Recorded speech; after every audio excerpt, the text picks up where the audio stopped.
Hi అండి, welcome back to my channel dreamy living. Ugadi చాలా దగ్గరలో ఉంది కదా. ఉగాది అనగానే ఫస్ట్ గుర్తొచ్చేది భక్షాలు, బొబ్బట్లని కూడా అంటారు కదా. 2 మెథడ్స్లో ఎలా చేసుకోవాలో చాలా ఈజీగా పక్కా కొలతలతో చూపిస్తాను, వచ్చేసేయండి. మెథడ్ 1లో ఫస్ట్ స్టెప్ 1 వచ్చేసి 2 కప్స్ శనగపప్పు తీసుకొని వాటర్ యాడ్ చేసి 2 విజిల్స్తో ఉడకని. మీరు కుక్కర్ వద్దనుకుంటే వేరే గిన్నెలో కూడా పెట్టుకోవచ్చు. స్టెప్ 2 అప్పటి వరకు ఒక బౌల్ తీసుకొని అందులో 2 కప్స్ గోధుమ పిండి, 1 కప్ మైదా, టేస్ట్కి సాల్ట్, వాటర్ వేసుకొని చపాతీ పిండి కంటే కొంచెం లూజ్గా పిసుక్కొని కొంచెం నెయ్యి వేసి పక్కన ఉంచాలి. స్టెప్ 3లో ఇంతలో శనగపప్పు కూడా ఉడికింది కదా, చల్లార పెట్టుకొని మిక్సీలో గ్రైండ్ చేసుకోవాలి.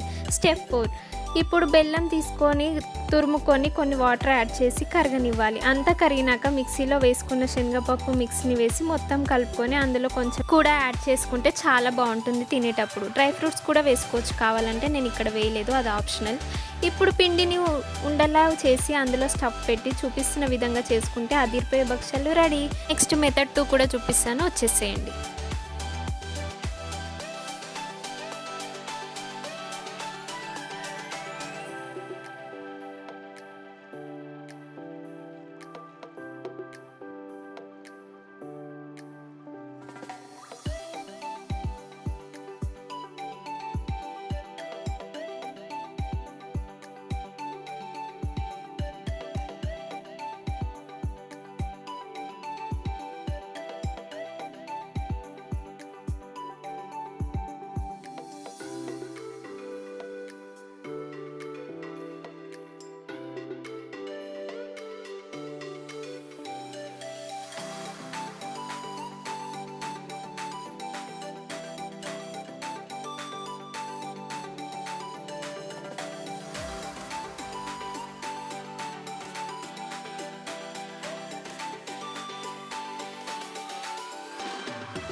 మెథడ్ 2లో సేమ్ పిండిని తీసుకొని చపాతీలా చేసుకోవాలి. మీకు ఎలా ఈజీగా ఉంటే అలా చేసుకోవచ్చు, రెండు చాలా ఈజీ మెథడ్స్. ఎలా చేసినా 2 వీక్స్ వరకు అస్సలు పాడవకుండా మెత్తగా అలాగే ఉంటాయి. చూడండి, వేడి వేడి బొబ్బట్లలో అలా నెయ్యి తగిలించి నోట్లో వేసుకుంటే ఆహా, స్వర్గం చూసినట్టు ఉంటుంది. నచ్చితే please do subscribe to my channel. Thank you, bye.